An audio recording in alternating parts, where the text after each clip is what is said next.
Bom dia, boa tarde, boa noite. Não sei que hora falo para ti, mas espero que te encontre bem. O intuito desse vídeo é continuar a análise parcial do livro Guerra e Paz, do Lev Tolstói. Dessa vez analisando a parte final. Eu dividi um pouco desproporcional, aí a primeira parte foi até a página 281. Essa segunda parte vai da 281 até a 707 dessa versão da Companhia das Letras aqui. Então, que é a página 707, que é o final deste primeiro livro aqui, tá? Depois ainda virá as análises parciais iniciais do segundo livro. Mas então, a análise. Dessa vez eu dividi em módulo, eu não fui seguindo a ordem que o livro apresentou, porque é um livro que ele conta várias histórias ao mesmo tempo, né? Então ele vai passando os ambientes, depois ele eventualmente volta, o que separar um pouco mais, deixar um pouco mais amarrado, para fazer 4 grandes assuntos, 3 grandes assuntos e um subsidiário, mas que vai dar bastante pano para manga, pelo visto. Então, vamos a eles, né? O primeiro é a guerra. Né? Na página, perto da página 300, na 289, na 290, tem um diálogo muito interessante, que é entre o Nikolai Rostov e o Boris. O Boris ele não é um bastardo, mas ele é filho de uma mãe solteira, não sei se o pai dele morreu, não lembro agora, que insistiu bastante para que o filho conseguisse um cargo no exército. Ficou com um cargo de ajudante de ordens e aí começou a ganhar dinheiro, enfim. E o Nikolai Rostov é filho de uma família classe média alta, ele assim, frequentava a família dele os grandes bailes da sociedade russa, né? E ele é soldado, é russardo, né? Terminologia utilizada pelo livro russo. E eles têm um diálogo muito interessante, que é o Nikolai Rostov falando da guerra, do fronte, de como ele se sentia na batalha, contrastando com uma fala do Boris, que inclusive, para o Nikolai, a conversa entre Nikolai e Boris. E Nikolai fala de guerra e o Boris fala dos bailes, né? Porque o Nikolai, ele é soldado, ele estava no fronte. E o Boris, ajudante de ordens, a princípio militar também, porque é ajudante de ordens dos comandantes, mas que já começa a mostrar, olha só, tem aqueles que lutam na guerra, e tem aqueles que são militares, mas que não lutam na guerra. E que recebem as condecorações, mas não lutam na guerra. Na verdade, e Nikolai se irrita com isso, é evidente, né? Assim, ele fala até, usa um termo assim que tu fica quase, não vou dizer horrorizado, né? Porque o livro traz muitos outros horrores, mas ele fala assim, não preciso de nada e não vou ser ajudante de ordens de ninguém. A que Boris responde, mas por quê? Perguntou Boris. E Nikolai, é uma função de lacaios. Ele fala isso na cara do Boris, que é ajudante de ordens. Então, assim, é bem interessante essa discussão, dá pra ver como é que estavam os ânimos. Enfim, muito bom. Nas páginas seguintes aparece a questão do medo da guerra no Nikolai. Então, é interessante porque, ainda que ele defenda o fronte, que ele acha que, olha, não, né, a guerra é feita pelos soldados e eu gosto de fazer o que eu sou, eu não vou ser ajudante de ordens, não vou ficar em salões, porque a questão de ser ajudante de ordens e de ser justamente ter um trabalho ligado com os comandantes é que eles pouco lutavam e muito faziam lobby, iam conversar entre si, nos conselhos, apareciam nos bailes, nos salões, pelas cidades pelas quais passavam. Então, assim, é um trabalho mais de gabinete, né? E ele dava crítica. E apesar do Nikolai criticar fortemente isso, quando ele vai pro fronte, aparece um trecho assim, claro, ele estava com medo da guerra. E ainda assim ele foi. Né? Então já mostra assim uma diferença, não sei se dá para dizer de caráter, mas uma diferença de interpretação do mundo mesmo. Né? Assim, soldados e essa galera aí, estilo Boris, que é ajudante de ordens, não se misturam muito não. Aparece, bem interessante, contrastando com a primeira parte do livro, né, um pensamento do próprio czar, à época, o Alexandre I, que expressa assim um desgosto com a guerra, contrasta com o primeiro, por quê? Porque no primeiro livro, né, se voltar a ler a análise, eu até falo, pô, um general ele ficou contente, ele ficou feliz, assim, pô, caiu uma bomba e 3 soldados morreram, mas ele fala com um sorriso, né, o livro narra, assim, quase com um sorriso no rosto, por quê? Porque ele gostou daquilo ali, gostou daquele sangue. E a gente vai para uma segunda parte já do livro, que é o próprio czar, né, que manda fazer guerra ou não fazer, basicamente, com a seguinte passagem: que coisa horrível é a guerra, que coisa horrível. E ainda repete, eu vou poupar os ouvidos de vocês, a mesma frase, que coisa que opção horrível é a guerra, que coisa horrível é a guerra, só que em francês, e não tem nem a nota de rodapé aqui para eu traduzir certinho, então assim vai ficar por isso. E ao passo que tem um czar que não gosta da guerra, na página 493 aparece a opinião dos militares. Os oficiais, camaradas de Rostov, a exemplo da maior parte do exército, estavam descontentes com a paz selada após a batalha de Friedland. Então, olha como os interesses começam a ficar contrapostos, né? É um czar que começa a não gostar tanto da guerra, é um soldado que a princípio gosta da guerra, mas começa a ter medo do fronte, são oficiais que, apesar de deverem uma lealdade absoluta ao czar, tanto que não se pode nem criticá-lo, né? É importante nas passagens, em especial de uma personagem que é o Nikolai Bolkonsky, pai do príncipe Andrei Bolkonsky, eu vou falar um pouquinho mais dele aqui pra frente, que começa a criticar a guerra, a criticar as opções escolhidas, mas quando chega no czar, para-se a discussão, assim, fica aquele silêncio, porque todo mundo sabe, não, o czar está imune. Esses oficiais aqui, na página 493, estão descontentes com a paz. Quem que salva a paz? Quem que está falando que a guerra é uma coisa horrível? É o czar. Então, olha como os interesses começam a aparecer contrapostos aí. E ainda, uma última palavra sobre a guerra, para depois a gente mover para o próximo tópico, na página 467.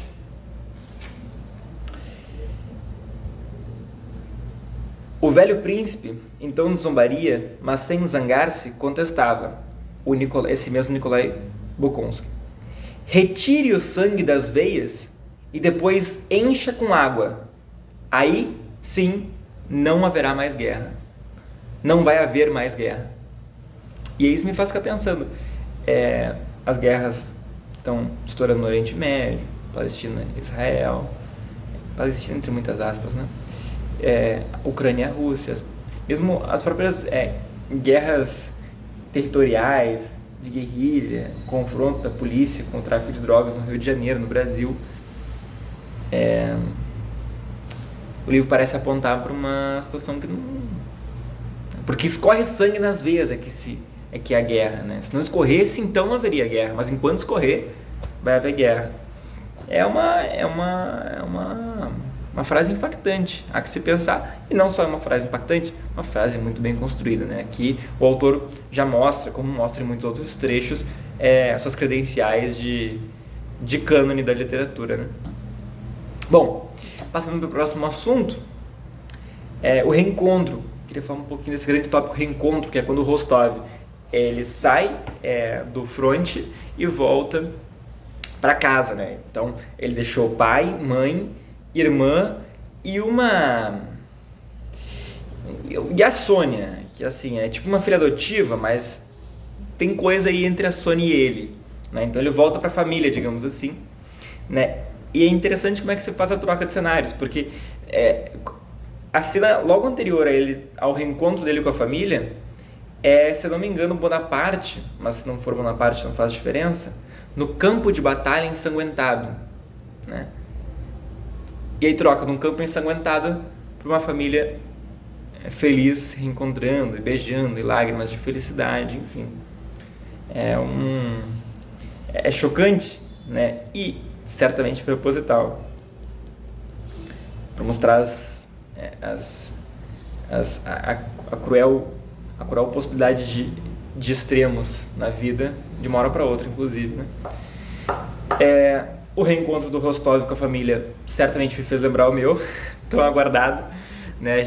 Hoje estou gravando isso no dia 8 de dezembro, dia 21 eu chego em casa, depois de, mais de 5 meses, então assim, uma ânsia terrível para voltar para casa, E assim, eu lembro que lendo Reencontro, isso faz quase um mês já, um mês e meio, quando eu li essa parte do livro, eu lembro que meus olhos encheram de lágrimas. Eu até escrevi do lado assim, a família Rostov, entendo bem esse sentimento, né? Talvez com menos agonia, porque ele estava na guerra, né? Mas trocavam cartas, enfim, eu não estou na guerra, né?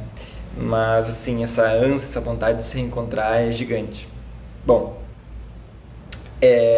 ainda sobre essa temática do reencontro, né? Falando de mães e filhos, tem a mãe de um enganador. Ele engana as pessoas por diversão, assim, 2 trechos aparece essa questão dele tem esse prazer de manipular as pessoas. Ele manipula inclusive o Nikolai Rostov, depois que o Nikolai Rostov volta da guerra, porque a Natasha, que vai ser falada como esse tópico extra e subsidiário, rejeitou. Ele pediu ela em casamento, não, enfim, desconversaram ali porque, enfim, vários motivos. Mas é engraçado porque ele é uma pessoa bem ruim, assim, pelo menos tá como bem ruim, se eu não me engano, ele próprio que deu ensejo aí a uma possível traição ou não. Eu não entendi se foi traição ou não, pelo visto foi da Helene, a Helene, que é a mulher do Pierre Bezukov, né, traiu a princípio ele com esse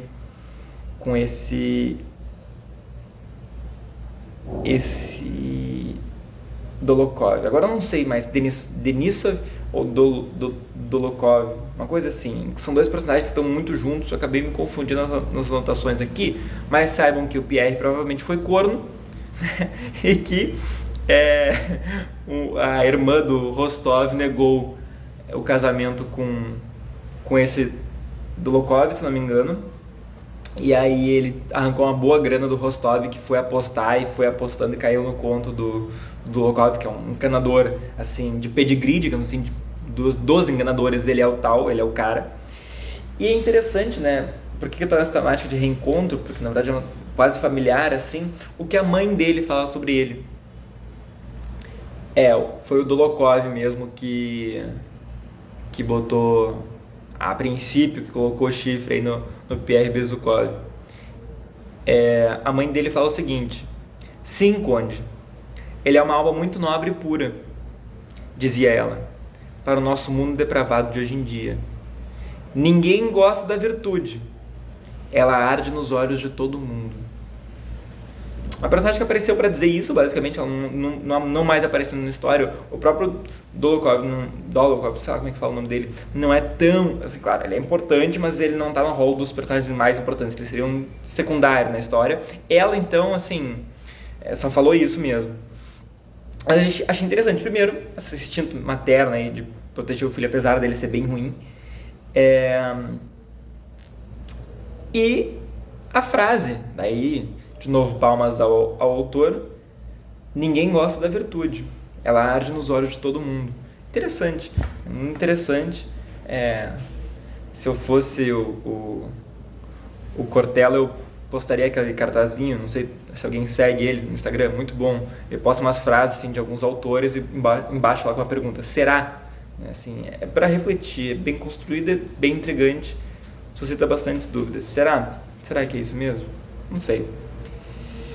Bom, fazendo a ponte então agora do segundo tópico para o terceiro, do reencontro familiar ali, para as reflexões que vão aparecendo durante o livro, que eu acho bem interessantes, reflexões filosóficas, inclusive, mostrando como é que tem esse lado intelectual aí também do livro, que eu acho bem importante trazer e porque eu gosto muito também.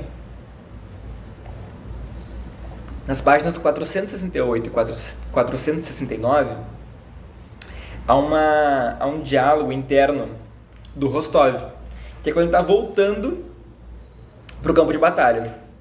E aí, ele fala o seguinte, ele pensa o seguinte: o regimento, né, batalhão, era também um lar. E um lar sempre doce e querido, como a casa de seus pais.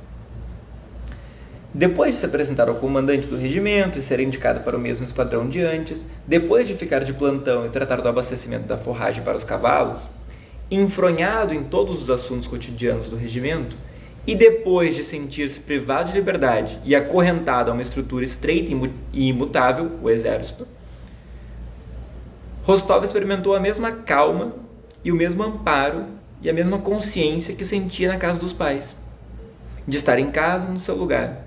Não havia toda aquela balbúrdia do mundo livre, onde ele não encontrava o seu lugar e se enganava nas escolhas. Não existia Sônia, que ele estava desejos, ele e ela, tentando entender, jogando seu xadrez ali das paixões, com quem devia ou não devia se explicar.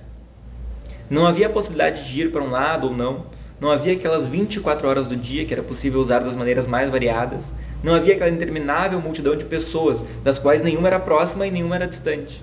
Então, olha, aí tem um sentimento de niilismo, de existencialismo, assim, o que é, o que não é, né? Há sentido, as pessoas são próximas, as pessoas são distantes, essa incompreensão com o mundo que se desenvolve à frente do Rostov, e aí tu busca por alguma coisa que te liberte dessa balbúrdia do mundo livre, como escreve aqui. E aí, claro, uma busca pelo sentido, uma direção da vida e um proto-existencialismo, me parece, né? Acho bem interessante. E com isso, passo agora para o niilismo declarado aí de Pierre, que vai virar maçom, inclusive. E na página 413, ele vai começar a se perguntar: o que é ruim? O que é bom? O que se deve amar e o que se deve odiar? Para que se deve viver e o que eu sou? O que é a vida? O que é a morte? Que força governa tudo? Em especial, o que é ruim e o que é bom? Falta de sentido. Aí, também as reflexões do Bauman, mundo líquido, né?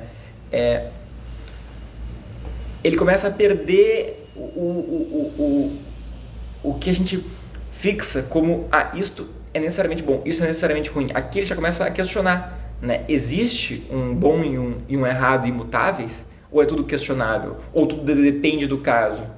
Né? E é uma discussão que o niilismo coloca muita força. O niilismo foi uma corrente filosófica muito presente no pensamento russo, né? Muito forte. E aqui não é diferente, né? Esse personagem é bem atravessado por essas dúvidas. Ele tenta emendar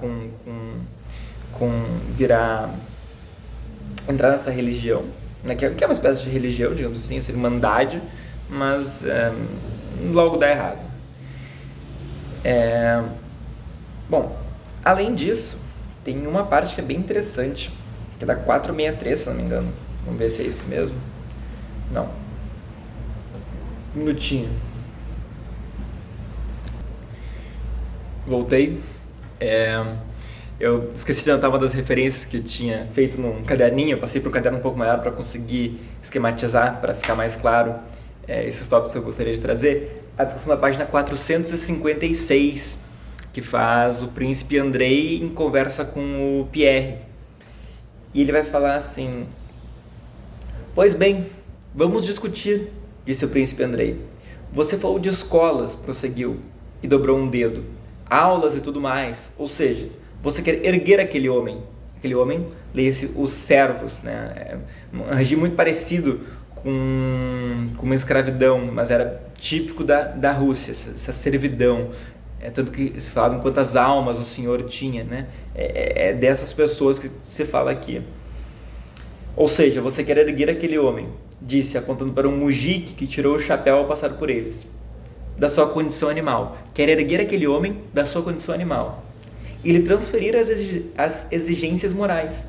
Pois a mim parece que a única felicidade possível é uma felicidade animal, mas você quer justamente privá-lo disso. E eu invejo esse homem. Bom, aqui isso lembra muito um trecho do poema Fernando Pessoa, né? E hoje não há mendigo que eu não inveje só por não ser eu. Não é do Fernando Pessoa, é do homônimo Álvaro de Campos, Fernando Pessoa. Tabacaria. Essa ideia de que aqui, em especial esse livro, assim, ele não tem atividade intelectual e por isso ele não tem sofrimento moral, e eu que tenho sofrimento moral não gostaria de tê-lo, e eu invejo ele que não tem, apesar da felicidade dele ser uma felicidade animalesca, né? Assim, um horror, né? um horror. Falando de, assim, são pessoas, né? É evidente que esse pensamento é terrivelmente arcaico, horrível, elitista, enfim. Mas a discussão, né, assim, vamos dizer que não tivesse se falando de pessoas, mas da felicidade animal, né, tal como tem os bichos, um cão, um gato, enfim, acho que é uma discussão válida, né, assim, e também aquela frase tão famosa do inglês, né, que a ignorância é uma bênção, aqui é isso que se discute, né, assim, no final das contas, é bom ter essa ciência que a gente tem, essa consciência que a gente tem. O príncipe Andrei, pelo visto, não acha bom, acha um fardo. O Pierre Bezukhov tenta argumentar, a princípio ele não constrói esse argumento, mas o príncipe Andrei interpreta o que o Bezukhov falou como se fosse, né? Não é bem assim, mas vamos deixar barato. A página 555 eu achei de um humor assim, bom e salutar do Tolstói aqui, depois de ter falado de alguns horrores na boca de alguns personagens, né? Ele vai para o seguinte: Berg sorriu com consciência da sua superioridade em relação à mulher frágil e calou-se, refletindo que aquela sua esposa gentil era, apesar de tudo, uma mulher frágil que não podia alcançar tudo aquilo que constituía a dignidade de um homem. Ein Mann zu sein, em alemão, né? Ser um homem. Vera, ao mesmo tempo, a mulher frágil, supostamente da frase do pensamento do Berg aí, Vera, ao mesmo tempo, sorriu também com a consciência da sua superioridade em relação ao marido bom e virtuoso, mas que apesar de tudo, como todos os homens, na opinião de Vera, entendia a vida de modo equivocado. Né, assim, muito bom, porque ele se achando o máximo e ela se achando o máximo, assim, os dois, assim, quase numa guerra fria. Achei bem bom. Inclusive me remeteu a Caim, do Saramago, excelente livro, como todos do Saramago, né? Enfim, quem já viu alguma coisa ou quem conversa um pouquinho comigo sabe que eu sou muitíssimo fã de Saramago. E vamos lá, né? Na página 25, aqui tá discutindo, basicamente Adão e Eva estão sendo expulsos do Éden aqui. O livro é muito bom, recomendo que se veja, mas o ponto aqui é a expulsão de Adão e Eva do Éden e eles tentando sobreviver, né? Então aí Eva fala pro anjo, né? O querubim responde, né? O querubim guardião do Éden, não deixou Eva entrar para pegar comida que ela estava com fome, né? Agora que ela tinha sido expulsa, ela sentia fome, Adão também, enfim. Não sei o que é isso, disse o anjo. Eva responde, vantagem de ser anjo, disse Eva, e sorriu. O querubim gostou de ver aquele sorriso. No céu também se sorria muito, mas sempre seraficamente e com uma ligeira expressão de contrariedade, como quem pede desculpa por estar contente, se aquilo se podia chamar de contentamento. Eva tinha vencido a batalha dialética, agora só faltava da comida. Disse o querubim, vou trazer-te alguns frutos, mas não tu digas a ninguém. A minha boca não se abrirá, em todo caso meu marido vai ter de saber. Volta com ele amanhã, temos que conversar. Eva retirou a pele de cima dos ombros e disse, usa isto para trazeres a fruta. Estava nua da cintura para cima. E aí, esse foi o contexto de por que eu lembrei de Saramago, de especial desse livro. Na página 28 para 29, demonstração afetiva nada do agrado do marido, que mais adiante não conseguiu reprimir a pergunta que andava a saltar-lhe a boca. Desse-lhe alguma coisa em troca. Que coisa e a quem? Isto disse Eva, sabendo muito bem a que se referia o esposo. A quem havia de ser? A ele, a Azel, nome do querubim, disse o Adão, omitindo por cautela a primeira parte da questão. É um querubim, um anjo, respondeu Eva, e mais não achou necessário dizer. E aí o Saramago, cresce que foi neste dia que começou a guerra dos sexos. Pô, genial, né? Genial. E agora, passando então, finalmente, a última parte desta análise parcial, é sobre Natasha, irmã do Nikolai Rostov. Então, Natasha Rostov. Bom, primeiro ponto que eu gostaria de trazer é a questão do regionalismo, que fica em torno da figura dela e depois aparece mais adiante. Mas na página 606, achei bonito, né? O autor escreve assim: onde, como, quando aquela condessinha, educada por uma imigrante francesa, havia assimilado o ar russo que ela exalava por todos os poros, e aquele jeito, de onde ela foi tirar aquelas maneiras que o Paz de Chales devia ter apagado? No entanto, eram exatamente aquelas maneiras e aquele ar russo que não se imitam, não se ensinam, que o tio esperava dela. Assim que Natasha ficou em posição e sorriu com ar triunfante, orgulhoso, alegre e astuto, o temor que de início dominara Nikolai e todos os presentes, o temor de que ela não faria o que devia fazer, passou, e eles logo ficaram encantados com Natasha. Olha que beleza de apego à cultura, enfim. Na página 644 aparece esse mesmo regionalismo, aí agora não envolvendo a Natasha, mas ainda assim acho importante trazer, porque lembra, né? Aqui é uma história que se passa em meio à guerra da França com a Rússia, né? Os dois países estão, né, se enfrentando em vários frontes de batalha. E aí a Rússia ainda enfrenta essa colonização intelectual, como eu falei, né? Muitas páginas, muitos trechos da alta burguesia falando em francês e tudo mais. E aí um general que aparece em uma circunstância não muito relevante, enfim, ele fala o seguinte, né? Roupas francesas, pensamentos franceses, sentimentos franceses.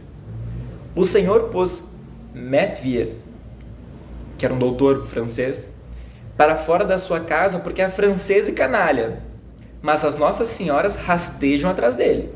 Ontem estive numa festa na qual 3 das 5 senhoras presentes eram católicas e, conforme a decisão do Papa, bordavam na tela garça aos domingos. E estavam ali quase nuas, como os letreiros das casas de banho comerciais, se me permitem dizer. Ah, quando se observa a nossa juventude, príncipe, dá vontade de retirar o velho porrete de Pedro o Grande do Museu de Arte e, em bom russo, cobrir essa gente de pancada. E aí, quem sabe, toda a estupidez fosse embora. Né? Assim, um pouco violento demais, quem sabe?